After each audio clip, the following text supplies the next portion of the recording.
What's up everyone, this is FP Sticks, and in today's video we're going to be bringing you some practice Halloween Cup battles. So the Halloween Cup, as per Niantic's announcement here, is going to be dropping on Monday, October 26th at 1 p.m. Pacific time, and it's going to run until Tuesday, November 3rd at 1 p.m. Pacific time. And they say that the Halloween Cup will be live in the Go Battle League. In this format, only Poison, Bug, Ghost, Dark, and Fairy type Pokemon will be allowed in this cup, and this will be taking place in the Great League. And so from what it appears, and I may be wrong here, but it looks like only the Halloween Cup is going to be available starting on Monday. So I really want to get a lot of practice in and talk about some of the Pokemon that we're most likely going to be seeing a lot in this Halloween Cup, because this is kind of the first time that we've gotten a taste of a somewhat restricted meta in Go Battle League based on typings. So obviously we have the Premier Cups that we've been used to, where no legendaries or mythicals are allowed, but now we actually have type restrictions. So this is going to be pretty exciting. If any of you out there have done any Sylph tournaments, this is very Sylph-esque, where you have a restricted meta and select Pokemon from that. So all these battles were taken from my Twitch live stream that I did yesterday. I did a bunch of different Halloween Cup practice battles, just using a bunch of different Pokemon, and so we can kind of talk through some of those matchups today and see which Pokemon I think are going to be very common. And then in some upcoming videos, I'm going to be talking about some specific Pokemon, highlighting some of those matchups. So Driftblim, I really like Driftblim. The only problem is it is weak to a lot of things that are going to be in this cup. Galvantula is going to be everywhere. Umbreon and Mandibuzz are going to be everywhere. Azumarill is going to be everywhere, and even like Smackdown Crustle or Smackdown T-Tar is going to be everywhere. So I'm not sure how much Driftblim is going to have play there, but I really like using Driftblim. Oh my gosh, Swallot. Does anyone out there have a Swallot built? Because this thing is a monster. It's so tanky. Its fast move of Infestation hardly does any damage, but it has access to Sludge Bomb, or it might be Sludge Wave. It's some poison charge move, and Ice Beam, which gives it really nice coverage against the flyers. And the poison type move obviously hits Azumarill for super effective as well, and it's just ridiculously bulky. So I was leading with Golbat there, which is another decent choice in this cup. You have the Poison Fang to threaten Azumarill and the Shadow Ball to threaten some of those ghost types. I'm using Wormadam Trash here. If any of you out there have never done Sylph, I highly doubt that you have a Wormadam Trash built. This is one of the top Pokemon in, I believe it was the Toxic Cup, and it's very expensive to make because you essentially kind of have to max this thing out, but it's very bulky. It's a Confusion user. It's Bug and Steel, so it's going to be double weak to fire, so you're going to need to look out for those Lowland Marowaks out there. But I bring in my Golbat again to throw this Poison Fang, and I'm able to get to another Poison Fang on this Azumarill. Still doesn't take it out though, because Azumarill is just a beast. And in the back is a Gardevoir. I think in my next video or the video afterwards, I'm going to be talking about Charm users in the Halloween Cup, because I think Charm is going to be crazy strong.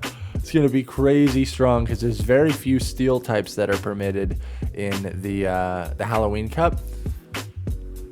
So Kanto Muck is also going to be another solid response to Azumarill. You have Poison Jab as a fast move, Thunder Punch that's going to hit for super effective against Azumarill, and it's going to be a nice anti-charmer. You also have access to Dark Pulse to hit back on those ghost types, which is kind of nice, and the Thunder Punch is going to be hitting Mandibuzz for super effective damage as well. Mandibuzz is definitely one of the highest rated Pokemon in the Halloween Cup. I do not have one built yet, and I probably won't have one built, but it looks very strong. Zweilous, another solid option, is a Dragon Breath user, and it's dark and dragon typing there, has access to Body Slam and Dark Pulse. So going to be a decent response to Mandibuzz as well, because you're going to resist the foul play, so Mandibuzz is going to have to go for Aerial Ace, which is a pretty terrible move. It's looking like right now that most Mandibuzz are going to be running Air Slash as the fast move for more farm down potential against the bugs and neutral damage against the dark types. Oh man, Mawile. Firefang Mawile is also going to be another very solid option in this cup. The Firefang is just going to shred through so many things. As you can see, my Zweilous is totally walled here. Triple resisted Dragon Breath is just doing almost nothing, so I get absolutely destroyed by that Mawile in the back. I'm bringing out Driftblim again. Okay, Golurk, this is definitely kind of a meme pick, but Jonathan Kelly loves his Golurk. So I'm going to throw Icy Wind here. Galvantula, there it is. I did not have a solid response to Galvantula other than my own Galvantula, so that's why I threw the Icy Wind. Galvantula, as we know, has access to Lunge, which is that new bug-type charge move, which drops your opponent's attack. And Volt Switch as the fast move is a great fast move, lots of farm down potential and good energy generation as well. And then Discharge hits for a lot of neutral damage. I bring in a Lowland Muck here. A Lowland Muck is known as one of the best safe swaps in pretty much every cup that it's allowed. Really the only thing that's going to hard wall this thing is Toxicroak, and even then Toxicroak is so glassy that it's going to hit for some decent damage. Also, Firefang Mawile would still not be great against the Lowland Muck, but again, Mawile is fairly glassy, so you can potentially get a shield out of that matchup. Golurk does have access to Shadow Punch. And it looks like Jonathan's running a Frostlass in the back, so I'm going to be able to land this Shadow Ball. It almost one-shots it. And then I'm able to hex it down. Out comes the Golurk again, and I get Mud Slapped down by a Golurk. But I'm going to be able to land this Dark Pulse just barely to take this Golurk out. A Lowland Muck has access to Snarls, the fast move, great energy generation, and then Dark Pulse and Sludge Wave. Great coverage there. Okay, Wigglytuff. This thing is busted. So this is a great lead. Out comes a Lowland Muck, which technically is still going to be taking neutral damage from Charm. And the Snarls are resisted, so it would have to land a Sludge Wave. Luckily, I'm running a Toxicroak here, which is a very solid response to a Lowland Muck. Toxicroak has play against the Azumarill. It has play against the Dark types. It has Mud Bomb for the Steel types and the Poison types here. All you really need to do is look out for Confusion users, which most likely the only Confusion user that we're going to be seeing is Wormadam Trash. So even then, the Mud Bomb and the counters will be hitting for neutral damage, so not too bad. Skuntank is a decent alternative to a Lowland Muck as well, functions pretty well as a safe swap, has Crunch to hit for super effective on the Ghost types, has Poison Jab to hit super effective damage on the Fairies like Azumarill and Charmers, and then Flamethrower to have some nice coverage against opposing Dark types. So Wigglytuff is just going to be able to charm down this team because I saved both shields for it, and I'm able to take out that Toxicroak. Beedrill, another very solid response, has access to Poison Jab as a fast move, so you're going to be hitting super effective on the Fairies, and then X-Scissor and Drill Run for some decent coverage here. Beedrill, again, fairly glassy here, and is really going to struggle against like Crustle, those Smackdown users, or the Flyers. Like Mandibuzz, especially since it's running Air Slash. But Beedrill, pretty decent response to Azumarill. And obviously the X-Scissor hits the Dark types for super effective damage as well. So going to be good against Umbreon, going to be good against Zweilous. One Pokemon that I did not feature in these battles, but is also going to be very, very strong is Sableye, specifically Return Sableye for that nice coverage. I unfortunately don't have a Return Sableye, so I'm not going to be able to use one, but I think it's very, very strong. There's an Umbreon in the back. Oh, Scrafty. Scrafty is also going to be a solid option. All you need to do really is avoid Azumarill and avoid the Charmers. Other than that, Foul Play and Power Up Punch is going to give you some nice coverage against a lot of the meta. And Scrafty's very bulky, as we know. It's one of the best responses to Umbreon, that's for sure. Double resist Dark moves, resist Ghost type moves. Really just need to look out for the Fairies. So I'm going to throw Foul Play onto this Azumarill. My Scrafty has been boosted. And they throw energy on Scrafty, which is good for me. Play Rough does hit for double super effective, so it destroys Scrafty. Gonna throw this Drill Run. Still not even enough to take out Azumarill. Azumarill, as we know, is gonna be everywhere as well because it's just so strong. Okay, here's my Tyranitar. Smackdown Tyranitar. Tyranitar in the Great League is unbelievably glassy. These Fire Fangs are resisted, and they're still doing some decent chunks here. Power Up Punch hits for double super effective, so I could have shielded that, but I'm going to bring up my Golbat. It's met by Galvantula. This is not looking great.